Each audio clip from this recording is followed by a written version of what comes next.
This afternoon we're going to be, as advertised, continuing with the idea of looking at the concept of women of wisdom. And there is indeed a long list of names that we could put there in that particular category within the Bible. And characters, each of them worthy of attention and study and even of imitation as we attempt to have wisdom in our own individual lives. What I'd like to do this afternoon is to speak about some sisters, a group of sisters, and it's an obscure story. And going to string together three different groups of passages here that talk about this group of 5 sisters and the way that they handle a particular challenge that they meet and their willingness to obey and apply the Word of God to their life and their unique circumstance. Their names are mentioned for the very first time in Numbers chapter 26. I want to just read this with you in Numbers 26 and verse 33. And this is, of course, a list of names and everything. We'll talk just a little bit more about that here in just a minute. But just want to read verse 33 for you so you can see who we're talking about this afternoon. The Bible says in Numbers 26 and verse 33, "Now Zelophehad, the son of Hepher, had no sons but daughters. The names of the daughters of Zelophehad were Mahlah, Noah, Hoglah, Milcah, and Tirzah." So there's 5 names there, the 5 daughters of Zelophehad. So I want to talk with you about these daughters of Zelophehad this afternoon. As you think about the value of women of wisdom, we're interested in that today. You bring a child into the world and all of a sudden you have all this responsibility. You have these hopes for it, but you also know there's just a lot of stuff out there that's not so good, and you want to protect your child from that. And maybe we have special interest in some ways in protecting our daughters from particular things in our time. In our time, daughters have some good things that they haven't perhaps had in the same way before. There are opportunities economically, education-wise, in some of those ways that are new and unique in our culture. But there are also a lot of scary things out there for girls. And it's nice to know that there are folks who have walked through difficult times that did well. Numbers 26 and verse 33 happens at the end of the book of Numbers. The book of Numbers itself is an interesting book. You leave Egypt and you're leaving Egypt and you're full of hopes and dreams. And Zelophehad was one of the men that left Egypt with perhaps with his family. And he watched God, of course, defeat the gods of the Egyptians and then defeat the Egyptian army as he brought his people out of Egypt. And all the hopes they had, Zelophehad, he would have had those for his family too. In the bad land of Egypt, the idolatry and all that, they were leaving that behind. He would know his daughters wouldn't have to be slaves. A lot of hopefulness there. But then the book of Numbers happens. Interestingly enough, the wandering in the wilderness that happens, that 40 years, we actually don't know very much about that period of time. We really don't. All of that story is told from about Numbers 10 to about Numbers 26, the majority of it. We just have a few chapters that tell that story of those 40 years. And you know what they tell about? One crisis after another. It talks about a leadership crisis in Numbers 12 where Moses and Aaron Aaron and Miriam didn't think Moses' marriage was right. In Numbers 13 and 14, they have a faith crisis where they don't believe God can give them the promised land. In Numbers 16, they have a leadership crisis where Dathan and Korah challenge the leadership of Moses and Aaron.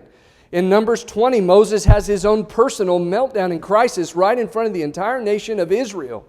In Numbers 21, they have a crisis as they're not allowed to go through Edom and they murmur and God sends snakes. They have another crisis in Numbers 21 when all of a sudden they have to go to war. And in Numbers 25, Balak sends his strategy, beautiful women to lure the men of Israel away from the nation and away from their God. One crisis after another. How does Moses tell the story of the wandering? One problem after another. And Zelophehad, he raised his daughters in the middle of that mess. And he saw it right up close, and he raised 5 girls in the middle of that time. And I want to tell you something, those 5 girls did well. They did well. That's why I like this little story. Because where, there's chaos and problems and all that around them, this family found a way to succeed anyway. And that's what we want to look at. Let's take a look at Numbers 27. We're going to see here in Numbers 27 how the daughters of Zelophehad find themselves kind of with a challenge, and here's how they're going to meet it. Let's read together beginning in Numbers 27 and verse 1, and we'll read together all the way through verse 11 here. Numbers 27 verse 1. Then came the daughters of Zelophehad, the son of Hepher, the son of Gilead, the son of Machir, the son of Manasseh, from the families of Manasseh, the son of Joseph. And these were the names of his daughters, Mahlah, Noah, Hoglah, Milcah, and Tirzah. There's those 5 names again. And they stood before Moses, before Eleazar the priest, and before the leaders and all the congregation by the doorway of the tabernacle of meeting, saying, Our father died in the wilderness, that he was not in the company of those who gathered together against the Lord in company with Korah, but he died in his own sin, and he had no sons. Why should the name of our father be removed from among his family because he had no son? Give us a possession among our father's brothers.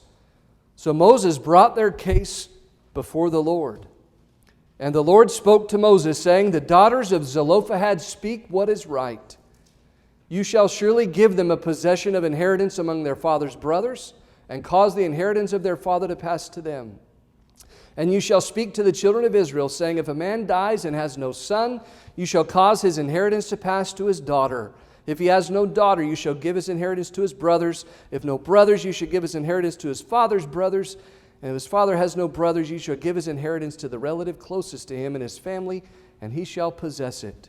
And it shall be to the children of Israel a statute of judgment, just as the Lord commanded Moses. And so this is really a problem about inheritance, and about whether or not these daughters of Zelophehad were going to have a share in the inheritance that rightfully belongs to their father.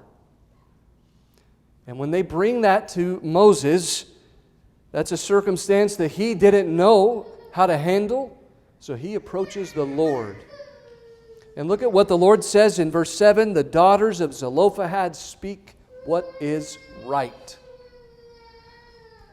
What an amazing compliment. They speak what is right. Wouldn't you love to hear God say that about your speech? I would love to hear Him say that about mine. It is so hard to speak correctly, to say the right things, to say it in the right way. And how hard is it when you're having a controversy, a dispute about an inheritance? Wow. But they speak what is right. So let's consider a little bit about why they did that. How do they speak what is right? First of all, they speak what is right because they speak respectfully. They approach Moses, they approach Eleazar, and they approach him at the doorway of the tabernacle of meeting. Now this is public, and this is holy ground. The next time that you read through your Old Testament, you read the first 5 books of the Old Testament, especially Exodus, all the way through Numbers, watch for that, the doorway of the tabernacle, the door of the sanctuary. Lots of really, really important stuff happens there. And by the way, some bad stuff happens there too in number 16. That's where Korah approached in rebellion. They don't approach like that. They approach respectfully. They speak at the entrance of the sanctuary. This would have required courage on their part because it is so public. It would have also required reverence on their part. Reverence for what that place actually meant, and a recognition for how serious it was to actually approach Moses. So they're respectful because of where they approach, but they're also respectful in the fact that they bring this problem to Moses. What they do not do, the daughters of Zelophehad do not make up banners and go through town, go through the camp, campaigning. They don't go around and bad talk everybody behind their back and try to get people on their side. They don't do any of that. They bring their problem to someone who can help fix it. And how much do we talk about stuff that doesn't qualify like that? It isn't like that at all. That's what they do. And all 5 of them together do that. These daughters of Zelophehad are always the 5 together. And so they bring Moses this knowledgeable request. They bring Moses this unified request. They speak what is right because they speak respectfully. They also speak what is right because they speak accurately about their father's failures. Now, how hard is that to do? You know, when we talk about failure, failure is hard to face in our own life, and it's hard to figure out how to face failure in our family. How do you talk about it correctly? How do you think about it correctly? And you know what's interesting when you read this here? Take a look at how they talk about it in verse 3. They talk about their father. And they say, he died in the wilderness, but he was not in the company of those who gathered together against the Lord, in the company with Korah. He died in his own sin. You know, they avoid, to me anyway, maybe to oversimplify it just a little bit, they avoid the 2 danger points in talking about mistakes. And especially in thinking about maybe mistakes of someone we respect, like our parents or grandparents or somebody like that. There's the danger, first of all, of overstating it. They are the worst ever, they did the worst things ever and all of that, overstating it. And there's the danger, too, of being willingly blind and understating it. It takes hard work to speak accurately about this kind of thing. It's really, really hard.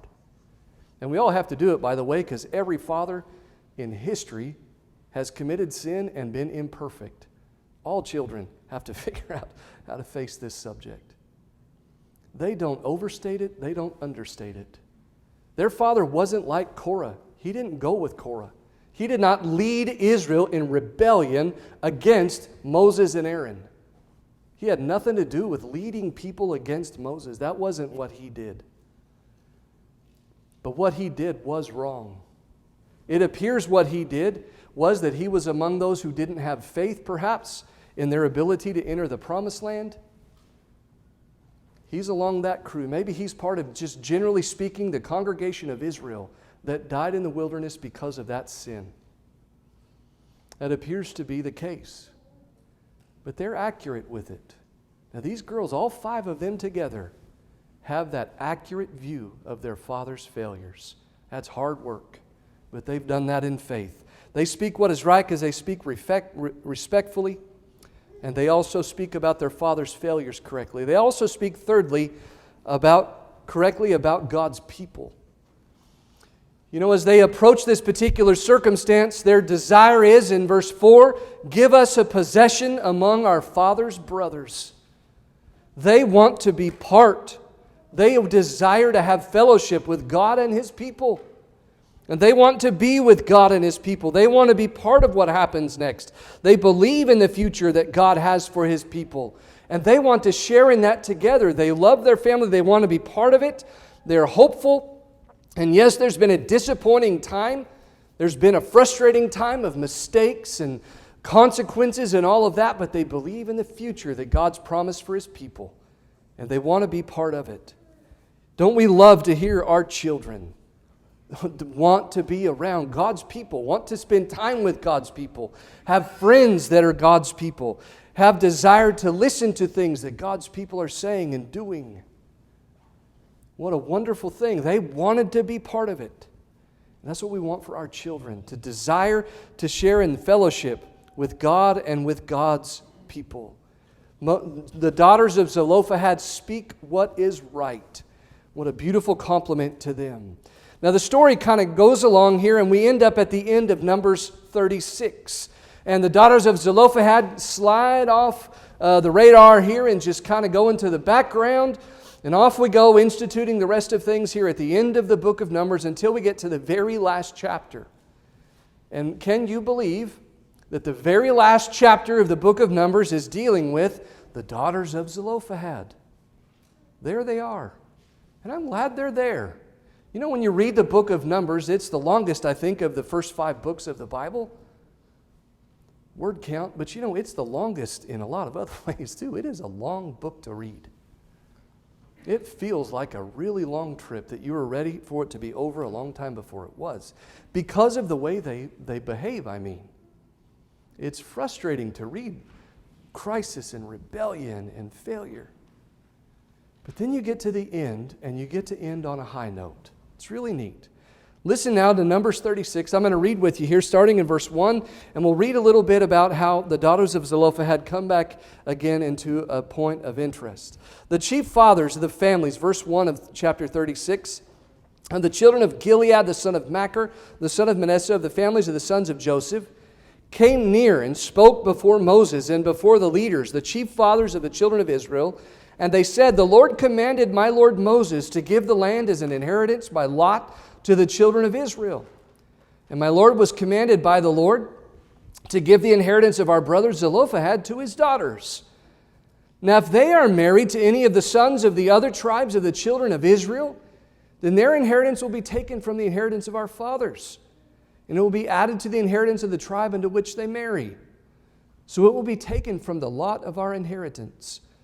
And when the Jubilee of the children of Israel comes, then their inheritance will be added to the inheritance of the tribe into which they marry. So their inheritance will be taken away from the inheritance of the tribe of our fathers." Then Moses commanded the children of Israel according to the word of the Lord, saying, "What the tribe of the sons of Joseph speak is right. This is what the Lord commands concerning the daughters of Zelophehad, saying, let them marry whom they think best, but they may marry only within the family of their father's tribe. So the inheritance of the children of Israel shall not change hands from tribe to tribe. For every one of the children of Israel shall keep the inheritance of the tribe of his fathers.